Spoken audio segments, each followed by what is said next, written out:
Auxerre-Nantes, c'est l'occasion pour les Bourguignons de rejoindre les Nantais au classement. Mais ça, bien sûr, c'est la théorie du café du commerce. La réalité, c'est que Nantes est une équipe spécialiste des départs ultra rapides. 3e minute, Wedek pour Ziani. Centre de Pedros, reprise de Loco. Martini a touché le ballon, mais il n'a pas pu l'empêcher de rentrer. Malheureusement pour les Nantais, M. Lenné refuse le but pour un hors-jeu qui n'était pas évident.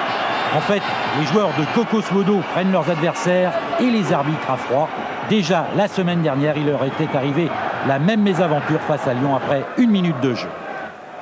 Les Nantais s'en remettront, ils ont pris confiance, y compris en déplacement. C'est la raison pour laquelle il faut les prendre pour des candidats sérieux au titre de champion de France. Une demi-heure de jeu, centre de Loco, tête de Wedek. Cette fois, le but est accordé.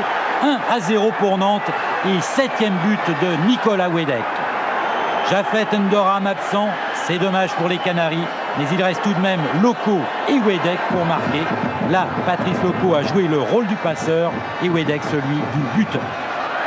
Giroud souffle, c'est sans doute sa façon d'exprimer son inquiétude.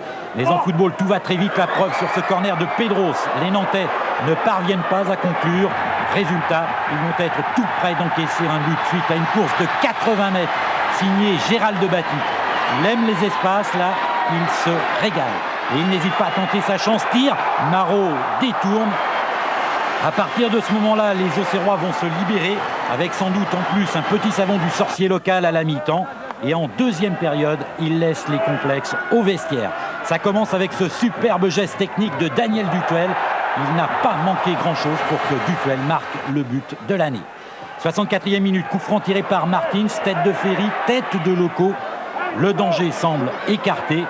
Erreur. Le ballon revient sur l'aile droite dans les pieds de Martins. Centre de Martins, tête de Prunier. Marot est battu. Égalisation d'Auxerre, 1-1. 5e but de William Prunier et fin d'une semaine folle. Il y a 8 jours, Prunier voulait arrêter le football. Mardi, il a marqué un but avec l'équipe de France à prime au Sénégal. Et là, il permet à Auxerre d'égaliser. Il a même survolté ses coéquipiers 4 minutes plus tard. Le match donne l'impression de basculer. Affolement des Nantais, récupération Martins. Tir de Martins, Marot détourne sur sa transversale. Remarquable réflexe de David Marot. Il a sauvé Nantes et à la dernière minute de la rencontre, le sauveur d'Auxerre s'appelle William Prunier, encore lui. Il enlève le ballon des pieds de Loco et sur cette frappe de Lima, il le prend dans le buffet, le tout sans sourciller. On comprend pourquoi en Bourgogne, William, on l'aime. 1-1 donc entre Auxerre et Nantes.